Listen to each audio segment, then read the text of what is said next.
Magandang buhay po sa atin lahat, mga amiga-amiga, no? Mga kumpare, kumpadre. Yan. Muli, ito si Rare and Collectible Coins ni Mahardika. Magbabalik po tayo dahil meron ako nabalitaan at medyo na-excite ako kasi hindi ko akalain na ang dating isa may hard to find ay ngayon ay hard to find na. Okay, so simulan po natin.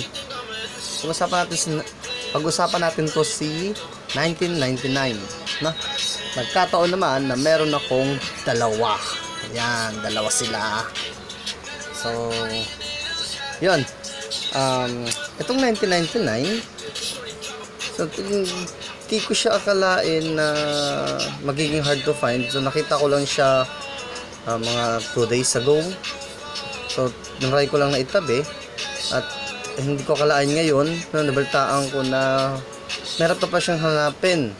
So yung price niya wala pa akong idea kung magkano.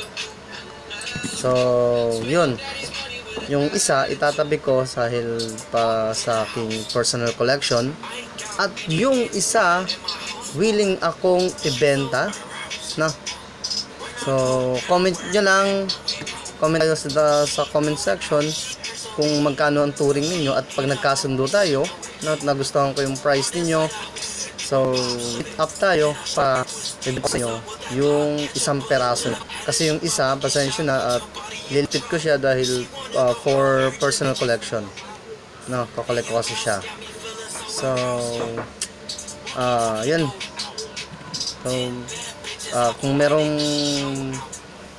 interesado, so comment lang kayo para mapag-usapan natin.